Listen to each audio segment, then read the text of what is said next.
Bienvenue à l'émission Autour du compte du 13 octobre 2024.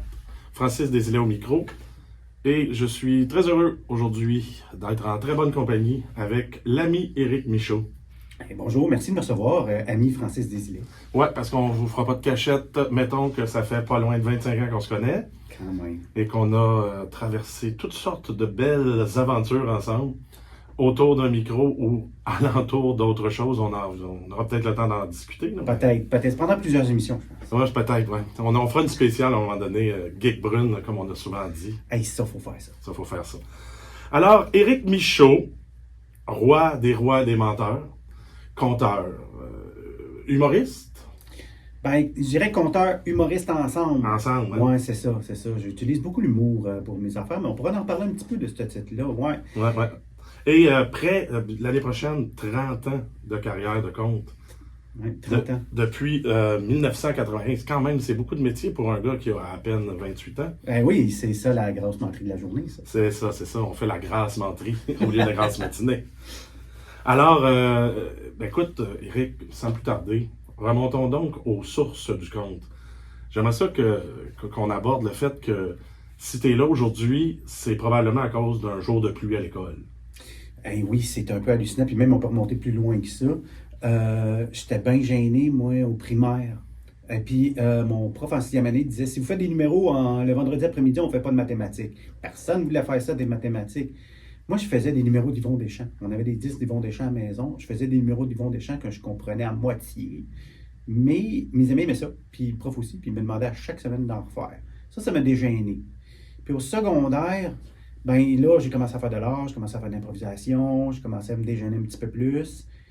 Puis mes amis puis moi, s'il faisait beau, on allait manger au Harvey's. On courait 1 kilomètre, on mangeait nos 1, on revenait. Oh, c'est bon d'aller courir. C'est bon de courir pour aller au Harvey. On avait le temps de jouer à l'arcade en plus. On était occupés. Mais si mouillait, on restait à l'école pour manger à la cafétéria. Cette journée-là, il mouillait. Ça a tout changé ma vie, cette journée-là, parce qu'il mouillait. On est resté à l'école. Cette journée-là, à l'école, ils sont venus des gens avec une table pour un emploi d'été dans un musée d'histoire. Le musée Stuart à l'île Sainte-Hélène. Ils cherchaient des musiciens qui étaient capables aussi d'animer un peu et tout ça. Comme moi, je m'étais dégêné. Comme moi, j'avais pris des cours de musique à l'école. Et comme il mouillait cette journée-là, j'étais au bon endroit au bon moment. J'ai appliqué pour l'emploi. Je me suis mis à travailler dans ce musée-là, qui va devenir, je vais travailler à l'éducation à ce musée-là par la suite. Et c'est là que je vais commencer à compter. Avec les compagnies franches de la marine, là, c'est ça qu'il y avait dans ce musée-là? Oui, ça a été mes emplois d'été quand j'étais étudiant. Après ça, j'ai eu le titre de coordonnateur du service éducatif là-bas. Là, je développais des programmes éducatifs, je formais les guides, je guidais moi-même, j'animais moi-même. Et on était en costume d'époque du 18e siècle. Puis c'est là qu'on avait des groupes scolaires qui venaient. Puis là, on leur parlait dans le temps, au 18e siècle, pas d'électricité, pas si peu. Puis là, ils disaient, ben oui, mais si t'as pas de télé, t'as pas rien, qu'est-ce que vous faites le soir? Puis là, je dis, ben, on se raconte des histoires. Tu t'en connais-tu une? J'en connaissais une. Ça commence pas mal tout le temps de même, hein? On n'en connaît rien qu'une, tu sais, c'est rare qu'on part avec un gros répertoire. Ouais. Fait que je me suis mis à raconter cette histoire-là, puis à chaque groupe qui venait, je me mettais à raconter cette histoire-là. Puis là, je commençais à en apprendre d'autres. Puis j'ai fait, tu sais quoi? Ça, j'aime ça. Hey, par curiosité, te souviens-tu, c'était quoi la première Oui, histoire? oui, je me rappelle, c'était le maître et son apprenti. C'était une histoire d'un maître qui envoie son apprenti acheter des galettes au Des galettes, miel. oui. Puis là, il en mange la moitié, puis il en mange la moitié de la moitié, puis la moitié de la moitié, parce qu'il sait que son maître va partager avec lui. Finalement, il mange tout. Oui, je me souviens de ça, de t'avoir entendu raconter ça. Donc, tu te formes à raconter des histoires avec du scolaire, tu as accès en plus à la bibliothèque du musée, tout ça se développe avec le temps, et pour en arriver à mener à monter sur scène. Ben, tout à fait, puis j'arrive pile poil avec le renouveau du conte au Québec. Là. Ouais. J'ai connu Jean-Marc, j'ai connu André dans Jean-Marc Massy, André Lamelin, pour absolument, des Dimanches du conte fondateurs. Quand on travaillait à la Maison Saint-Gabriel, entre autres, puis ailleurs, eux autres, ils sont venus compter là, ils sont venus animer. Et puis on s'est connus là, puis il m'a fait, Éric, tu veux-tu venir au Dimanche du Conte faire un show? Ben, j'ai fait ça, puis écoute, à chaque année, j'y retournais depuis. Il me réinvitait à chaque année. Et depuis ce temps-là, depuis le début, je suis là à chaque année. Ça fait des jaloux. On en a parlé un peu du renouveau du conte quand Claudette Leroux est venue. Pour le bénéfice des auditeurs, il faut savoir que dans les années 70, 80, il y avait presque personne qui racontait. Il y avait Mike Burns dans des bars irlandais et tout ça. Un Michel Faubert qui commençait. Alain Lamontagne. Ouais. Mais est arrivé dans les années 90, fin 90, une gang qui a fondé les Dimanches du Conte et on a appelé ça le renouveau du conte parce que c'est devenu quelque chose de couru et de plus connu. Et aujourd'hui, le bottin du RCQ compte des centaines de conteuses et de conteurs. Mais pour y revenir, c'était fou, ça, des premiers temps. Là, tu nous as parlé avec Claudette, il y avait des gens dans l'escalier, il y avait des gens partout, il y avait une télé en haut. Ça a été... Le sergent recruteur. Oui, le monde se sont emparés de ça. Ouais. Et ça a vraiment pris ses lettres de noblesse là. Puis tu sais, les gens y allaient. C'était pas, c'est qui compte? Moi, je suis allé avec Martin Gauthier et Josiane Hébert. Ça faisait 3 minutes qu'on comptait dans la vie. On est allé au Dimanche Compte parce que quelqu'un avait annulé, puis Jean-Marc nous a booké. Très dernière minute. Il y avait 120 personnes. Mais personne ne savait qu'on existait la semaine d'avant. C'était fou, les Dimanches Compte. Ah, c'est une belle époque. Mais c'est encore une belle époque. C'est encore une belle époque. Donc, tu fais du compte, puis à un moment donné, tu tombes sur la menterie. Parce que je t'ai présenté comme roi des menteurs, mais la menterie va prendre une belle grande place dans cette carrière-là, on peut dire. Oui, tout à fait. C'est André Lemelin, encore une fois, qui va décider de partir à un concours de menterie en 2006. Je participe. Je gagne pas, mais c'est Lucie Bisson qui avait gagné. C'était pas de bouche à oreille dans son festival, ça? Je pense que c'est ça, ouais. Parce que rendons à Lemelin ce qui appartient à André. Hein? Absolument, c'est un gars qui a des belles visions. Et puis, mais tu sais, ça me trotte dans la tête, puis je fais, hey, c'est le fun. Puis justement, Lucie Bisson qui avait gagné, excellente conteuse, excellente menteuse, est allée compter en France d'un concours de menterie. Elle a fini vice-reine. Et puis là, elle dit, Éric, tu devrais aller à ce concours-là. Quel est ce concours? C'est le concours de l'Académie des menteurs de Montcrabeau. Montcrabeau, c'est un petit village dans le sud-ouest de la France, qui font ça depuis 1748. Bon. Continue, mais tu me permettras d'en douter là, que ce concours-là existe depuis 1748, eu égard au nom. Mais, vas-y. En tout cas, ils ont les documents, ils m'ont montré les documents. Ils ont des documents qui datent de 1748. Ouais. L'Académie des menteurs est fondée là. J'ai déjà eu une fausse carte aussi pour entrer dans les bars, mais continue. Oui, mais ça, c'est en autre époque. À chaque année, en tout cas, ils vont élire un menteur, un roi ou une reine des menteurs. Ouais. Donc, l'Académie vote. C'est comme l'Académie française, mais ils se croient pas mal moins. Puis, ils votent avec des cuillères de sel dans un sac. Plus le sac est pesant, mieux que c'est. Celui qui a le sac le plus pesant gagne le concours à la fin. Moi, je suis allé là en 2009. Juste de même pour dire, hey, je m'en vais en France, c'est le fun. Mais tu faisais déjà des concours de menterie à l'époque, ou non? Oui, j'en ai fait quelques-uns. Je pense que j'en avais fait 3 ou 4 maximum avant au Québec. Tu sais pas de quoi pour dire que j'étais un vétéran. Non. Puis en arrivant là-bas, même, quand j'ai vu la différence de culture, l'accent, je fais, il faut qu'ils me comprennent, ils ne comprendront pas mes références. J'ai tout réécrit ma menterie la veille. Je l'ai appris, puis je suis allé faire cette menterie-là le lendemain, puis j'ai gagné pareil. Comme quoi, des fois, la spontanéité, hein? Comme quoi, des fois aussi, je pense, ce que j'ai appris de cette leçon-là, c'est que tu t'adresses toujours à un public qui est immédiat. Il faut que tu sois à l'écoute. La plus grande force d'un conteur, c'est pas d'apprendre ses comptes, c'est d'écouter son public. C'est pas trop pour toi que tu comptes, c'est pour eux autres. Puis rendu là-bas, je savais que je faisais à ma tête, puis je faisais bien ce que je voulais faire, ça passerait pas. C'est pour ça que je me suis adapté et j'ai changé. Fait que là, 2009, tu remportes le titre de roi des menteurs, tu reviens avec ça en poche, tu vas mettre ça de l'avant, beaucoup même, tu vas te faire des paquets de gomme à la mentine. Oui, j'ai fait. On a surfé là-dessus un petit peu. Oui, il fallait, puis une ou deux émissions de télé, tout ça. Oui. Pour essayer d'expliquer c'était quoi. Je t'ai même entendu une émission de radio avec une animatrice qu'on nommera pas, mais qui n'a pas acheté le concept pantoute. Hein? Non, elle a pensé que j'essayais vraiment de tromper des gens. Là. Ouais. Mais non, c'est mentir pour divertir. Là. C'est vraiment ça l'idée. Puis c'est un vieillard de la parole. Hein? On n'a pas inventé ça, on n'a pas réinventé ça. Ça existe depuis longtemps. Des traditions, il y en a partout de même là, dans le monde. Là, ouais. L'art de mentir. Et de toute façon, la menterie, ça reste juste une forme d'art oratoire pour divertir, comme tu le disais si bien. Oh oui. Puis quand la convention est là, puis tout le monde est assis à la même place, ben voilà, ça va être juste plaisant au bout du compte. Ben, tu sais, moi, je le dis souvent, on est les plus honnêtes des menteurs. On vous avertit d'avance qu'on va mentir. Voilà. Connaissez-vous du monde?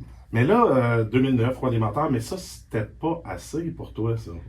Eh non, qu'est-ce que tu veux? Je ne peux pas refuser un défi. Hein, mais ils m'ont réinvité, l'Académie, en 2022. Là, ils faisaient le roi des rois. C'est-à-dire, on prend les rois, les reines des années précédentes, et on fait un championnat des champions. Là, on était une douzaine. Et ça a duré 4-5 heures, la fois, c'était long. Et là, il fallait arriver avec un autre menterie puis se défendre contre des champions menteurs à travers ça aussi. Puis ben, j'ai gagné encore. Fait que là, c'est roi des menteurs. Absolument. Là, qu'est-ce qui reste après ça, là? Empereur Palpatine de menterie? Non. Je vais peut-être essayer à regarder, tu sais, des concours peut-être en Angleterre, peut-être ailleurs, tu sais, en Suisse. Peut-être dire, je vais accumuler de la géographie plutôt que des titres. Des titres géographiques. Peut-être ça, menteur, trotteur à travers. Menteur, trotteur. Ouais, ça va être ça. Ah, ça, c'est magnifique. Et puis, Eric, plus récemment, tu t'es attaqué à des classiques, à des monuments dans le conte. Tu as décidé de prendre un angle très, très intéressant. Je suis pas le seul à te l'avoir dit. Je te déteste d'avoir eu l'idée.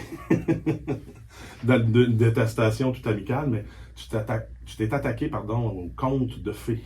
Ouais, puis en effet, je comprends pas que personne d'autre n'y avait pas pensé avant, mais il y en a d'autres qui ont pensé, il y en a qui l'ont fait, mais mon idée, c'était de faire tout à fait le contraire. Au lieu de faire de la menterie, d'aller dans la vérité.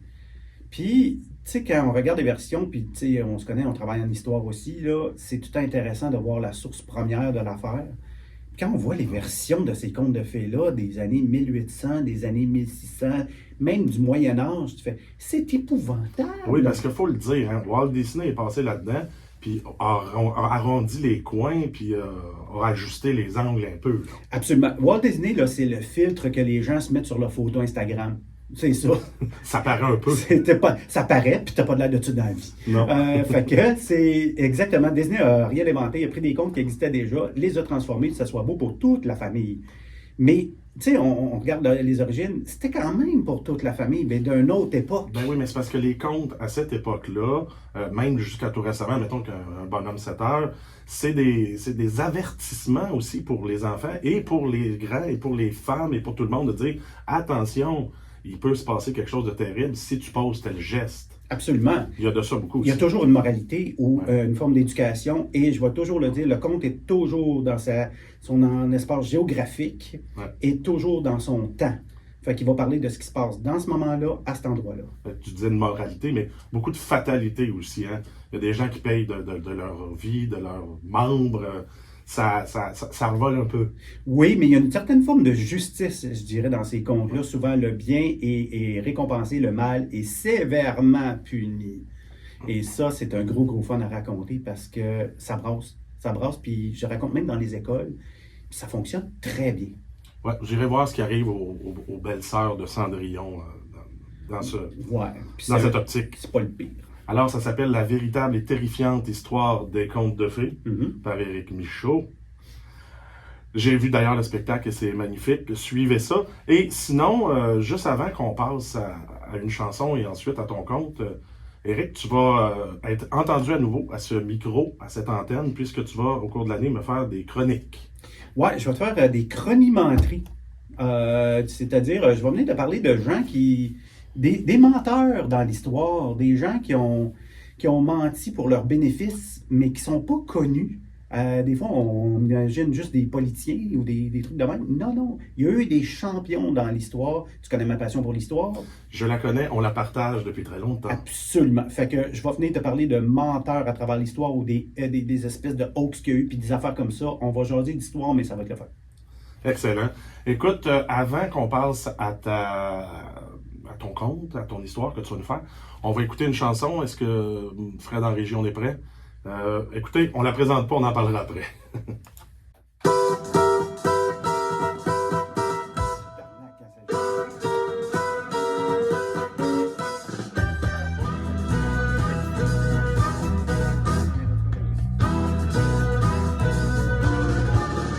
Écoutez, je veux chanter une chanson mensonge.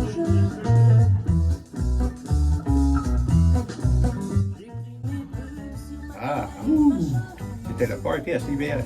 Les gars, arrêtez de sacrer, on est encore enregistré. Donc, tout censurait ça après. Est-ce que tu parles de... Non, on va t'en parler du titre de compagnie Maurice, c'est pas grave. Oui, on va... Je pense Tout est à 14,29. Oui, ça va. 14,30. On a fini d'avance. On a 3 minutes de tourne, fait qu'il va en rester du jeu. OK. Parce que l'entrevue de Mélissa, c'est vraiment un 4 minutes. Fait que moi, je t'ai mis 4 minutes pour ton compte. Puis qu'on va avoir du temps en fin de T'as combien ton chrono, toi? Moi, j'étais à 14,50. J'ai 7 secondes.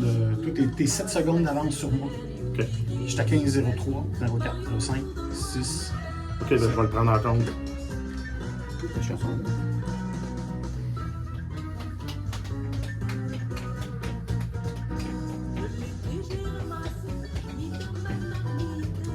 Ah oui, ok.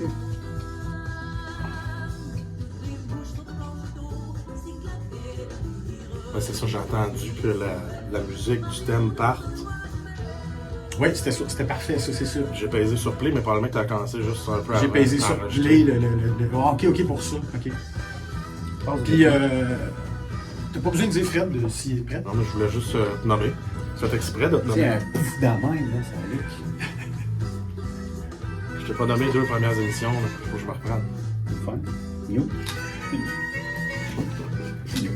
Dans le Ça, café c'est la technologie, les gens.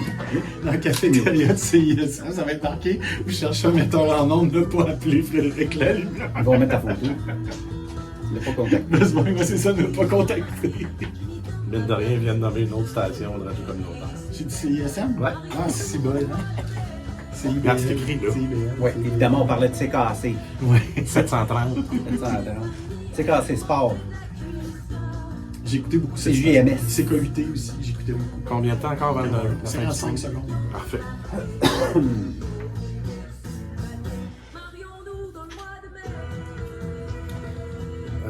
Rappelle-moi, c'est quoi que tu voulais réaborder? Compteur humoriste. Compteur humoriste. Je suis sûr qu'on va avoir du temps dans mes remerciements à la fin.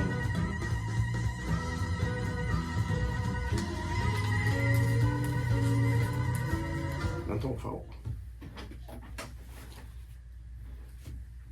J'aurais ouvert le micro. Ça finit 8 secondes avant. Et voilà. Alors, c'était les baptêmes avec une chanson de menterie, parce que bon, pourquoi se priver quand on peut parler de menterie? Ben, moi, j'ai pas le choix, c'est comme attaché, là. Ben, c'est un peu ta seconde nature, hein? Bon, écoute, Eric, j'aimerais ça si tu voulais nous raconter quelque chose. Ben, avec plaisir. Puis, tu sais, je me suis dit, bon, on va venir faire une petite menterie dans le coin ici, là. Parler un peu de mon grand-père. Quand mon grand-père est mort parce que son certificat de naissance est expiré. C'est pour ça qu'il est mort. Hein? Ouais, il était vieux, mon grand-père était vieux. Tellement vieux que quand il allait à l'école, il n'y avait pas ça des cours d'histoire, là. Ça n'existait pas. On a hérité de la ferme familiale de mon grand-père. Puis c'était, tu sais, la ferme, c'était une vieille affaire, ça, avec là, bâtie avec le bois de l'Émerion. Le bateau de Jacques-Cartier. Ouais, la grange était faite avec ça. Tellement vieux que même le coq était muet. Puis tous les animaux étaient en noir et blanc. Bon, c'était des vaches. Bon. Mais, c'est ça. On a hérité de ça, mon père s'est installé. On allait là l'été. Puis tu sais, c'était mes vacances à campagne. Moi, j'étais un gars de la ville, mais j'ai appris la campagne là. Évidemment, il n'y avait pas l'électricité, il n'y avait pas l'eau courante, il n'y avait rien de ça. En arrière de la maison, il y avait une bécosse qu'on appelait affectueusement dans la famille la chiouère. Parce que c'est là, tu allais chez ça. Pissoir, ouais, je comprends. C'est ça. Ouais, je vois où Cabane en bois avec un toit, t'es mieux de faire un toit. Avec une porte, t'es mieux de faire une porte. Avec un siège, avec un trou, t'es vraiment mieux de faire un trou. Mhm. Puis moi, il fallait que j'aille vider ça à la pelle l'été. Mais l'hiver, ça gelait en pointe, ça, cette affaire-là. Puis là, un moment donné, quelqu'un finissait par s'asseoir dessus, puis là, c'était le cas de le dire, c'est le bout de la merde. Fait que moi, j'étais tanné d'avoir cette affaire-là dans la ferme familiale. Fait que j'ai dit à mon père, on peut-tu en détruire et en faire un autre, puis tu sais, s'installer comme du monde? Puis il dit non, mon gars, ça a été construit par ton grand-père, c'est un héritage familial. Touche pas à chiouette du grand-père. En même temps, quand les parents parlaient, tu sais, tu les écoutais. C'était une autre époque. Mais moi, quand j'avais une idée dans la tête, je ne l'avais pas dans la place, ça prenait pour aller à Chouard. Fait que un soir, je sors, ça pointe des pieds sans faire de bruit. Puis il y avait comme mouillé, fait qu'il avait de la boîte. Fait que parfait, la chiouette, je la pousse, elle glisse dans la boîte, tu pousses la chiouette discrètement. Finis par l'envoyer dans la rivière. Pousse la chiouette discrètement. Discrètement. Je ne voulais pas me faire pogner. Pousse la chiouette. Dans la rivière. Parfait, mon père va être obligé d'en faire un autre, que je me dis. Il va me coucher là de rien. Le lendemain matin, mon père vient me réveiller. Eric, c'est toi qui as poussé la chiouette dans la rivière. Moi, je suis un excellent comédien, fait que je fais oh non! T'es bon menteur, normalement. Oui, mais je ne l'étais pas dans ce temps-là, Ah, mais je voyais que, tu sais, j'avais de la graine. Oh non, j'espère. Non, tu m'avais dit, oh! Tu sais, sensé et talentueux. Il dit, regarde, Eric, je te le demande encore une fois, c'est toi qui as poussé la chouette dans la rivière? Ben non, tu m'avais dit pas de pas toucher à ça, c'est un trésor familial, c'est un héritage qui sent l'ancêtre, on touche pas à ça. Regarde, comptez ça. Tu sais, le voisin, là, avec son pommier, là, c'est son gros pommier centenaire, là. Monsieur Mathieu, hein, avec son pommier centenaire, quand son fils, il a scié la branche du pommier, là, la plus grosse des branches, Monsieur Mathieu n'était pas content.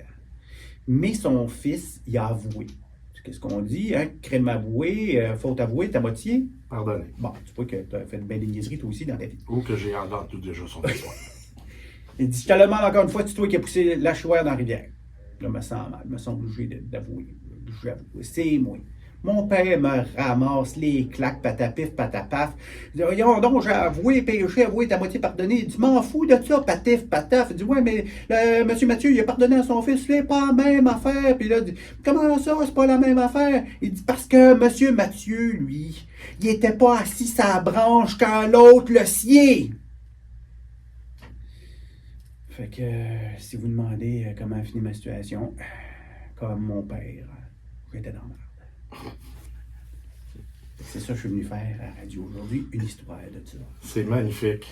Des beaux souvenirs de jeunesse. Ben oui, puis sur ces belles paroles, et c'est pas du tout un bon lien, j'espère qu'elle me pardonnera, mais on va écouter l'entrevue que j'ai faite avec Mélissa Simard du festival Joe Violon, international Joe Violon de Lévis, au sujet, pardon, de sa programmation. Je suis encore perturbé par ton histoire. Alors, Mélissa Simard. Je suis en compagnie de Mélissa Simard pour le festival Joe Violon qui va se tenir du 17 au 30 octobre. Bonjour Mélissa. Bonjour Francis. Alors, programmation chargée, allons directement dans le vif du sujet. À quoi on peut s'attendre chez vous en ce mois d'octobre? Une foule de contes merveilleux, d'une belle variété de conteuses, de conteurs, de propositions artistiques aussi. On a du cirque, des récits maritimes déroutants pour la grande soirée d'ouverture du jeudi 17 octobre. On a aussi là, des contes urbains sur la jeunesse rebelle, des histoires de petits bums qui sont pas nécessairement des enfants de cœur, si on veut. Ça, c'est avec Serge Gimambourg puis Dominique Deslongchamps le 18 octobre.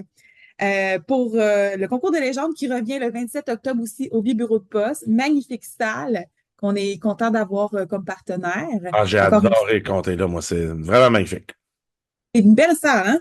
Puis aussi, en parlant de belle salle où tu as déjà compté, Francis, à l'îlot des Palais, le 26 octobre, avec Franck Sylvestre. Les voûtes. Les voûtes de l'îlot des Palais à Québec. Là, on traverse le fleuve, puis on va avoir une soirée envoûtement, mystère et effroi, l'envol de Solibo de Franck Sylvestre. Ça, c'est le 26 octobre pour des gens qui veulent voir une ambiance feutrée, un petit éclairage là, à la chandelle, puis avec la voix du conteur martiniquais Franck Sylvestre qui nous amène dans un folklore, dans un univers vraiment mystérieux. C'est un rendez-vous. Sinon aussi, il y a le cabaret sensationnel du 25 octobre. On revient ici à la Maison Fréchette dans notre univers chaleureux, feutré, dans notre salle de l'Espace Comte, avec Diane-Marie Rasco, Jacques Falquet, Gabriel Sanson Premier, un petit nouveau qui est vraiment pas piqué des verres, qui va faire la légende d'une nation. Je pense que ça vaut la peine pour les gens qui ont le goût là, de découvrir trois conteurs et conteuses merveilleux. Et lui, Lui, s'attaque Oui. à l'histoire, hein, l'histoire du Québec, du Canada. Exactement, un peu inspiré de la légende d'un peuple là, de Louis Fréchette. Ouais. Mais c'est revisité. C'est revisité à la sauce Gabriel Sanson Premier, qui est un slammer, conteur, poète. Fait qu'il fait pas les choses comme les autres. C'est vraiment un personnage en soi. Puis c'est ça. Puis il compte les musiques de la Chine le mercredi 23 octobre avec Aurore Yang. Oui. Puis sa musicienne Ran Wang, puis c'est ça. Puis en fait, je sais pas si j'ai parlé là du conte et documentaire Histoire de chasse. Est-ce que j'en ai parlé? Pas encore. Vas-y. Ça m'intrigue, je dois t'avouer. Première partie, on a un conte sur la chasse de Stéphanie Pelletier, une conteuse du Bas-Saint-Laurent. Puis c'est la rencontre entre une femme et une femelle orignale dans son windshield. Ça doit féliciter. Mais ça se passe pas comme ça finit bien. C'est bien. Si je peux le dire. Ça finit bien. Ça finit pas comme on pense. Et je vois que c'est un documentaire, un film documentaire. Un documentaire en deuxième partie qui cache de Nicolas Paquet. C'est deux personnes du Bas-Saint-Laurent, justement, puis ils cachent, dans le fond, on sait, là, les chasseurs, c'est des grands conteurs, c'est des grands raconteurs. Puis là, on rencontre ces chasseurs-là qui attendent la bête dans leur petite cache. Puis c'est ça pour les gens qui aiment soit la chasse ou soit le conte. Ça va être une soirée magnifique. Puis je pense que c'est ça. Toutes les soirées sont magnifiques. Allez sur notre programmation au www.joeviolon.com. Et on retrouve votre festival dans la région de Lévis et un petit peu à Québec du 17 au 30 octobre prochain. Yes. Merci. Un grand merci, Mélissa, et je te souhaite un bon festival. Salut! Salut! Hey, on n'a pas eu le temps d'aborder quelque chose que je voulais peut-être discuter avec toi. Mhm. Je l'ai dit d'entrée de jeu, on te présente comme conteur humoriste. T'aimes ça lier les deux noms. Pourquoi donc? C'est que, tu sais, Marc-André en parlait dans sa chronique, et si vous ne l'avez pas écouté, je vous invite à l'écouter. On a de la misère à se nommer un peu, puis c'est vrai que du conte, c'est très large. Comme dire, je fais de la chanson. Tu sais, il y en a qui font du country, il y en a qui font de l'opéra, il y en a qui... Pour le public, c'est un peu dur des fois de se placer, puis encore, le monde du conte n'est pas assez connu. Tu sais, les gens connaissent Fred Pellerin, et encore. Voilà. Mais c'est comme dire, je fais du conte comme Fred Pellerin, c'est comme dire, je fais de la chanson comme... Tu fais de la chanson comme Céline Dion? Ouais, mais non, tu sais. Fait que, moi, j'utilise beaucoup l'humour dans mes spectacles, alors forcément, ça me colle à la peau. Les gens savent, Éric, c'est drôle quand on va voir ses shows. Fait que j'ai fait, pourquoi pas le coller? Ça va juste rassurer le public un peu. Assumer ce côté-là qui va amener une clarté dans le propos. Absolument. Puis, tu sais, les humoristes sont pas mal des conteurs à quelque part. Aussi, à part ceux qui font des one-liners, là. Mais mettons, tu sais, tu penses à des gens comme Deschamps, des gens qui racontent de quoi, Michel Barrette. C'est un peu ça pareil. C'est dans cet ordre-là que je voulais aller, l'idée de, vous allez venir voir un spectacle, ça va être du conte, je vais te raconter une histoire, mais on va rire, on va s'amuser. Mais je te raconte quand même une histoire. Voilà qui est plus clair. Voilà. Éric Michaud, on va pouvoir te voir le 16 novembre au Salon du Livre de Bonaventure, En Gaspésie. la grande tournée gaspésienne. Ça va être la véritable histoire des contes de fées. Absolument. Et le 5 janvier, on se retrouve au Dimanche Conte pour le fameux concours de menterie pour une Xème année, qui fait que tu reviens nous voir à chaque année au Dimanche du Conte.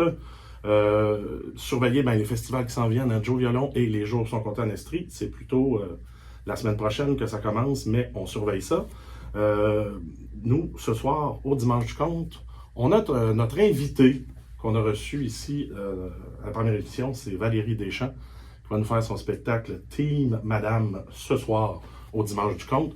On vous invite à être là, en compagnie de Jérôme Bérubé, l'animateur. Oui, moi je n'y serai pas, mais je vous fais quand même la passe sur la palette que vous pourrez utiliser le mot matrimoine, encore une fois, pour avoir des billets gratuits.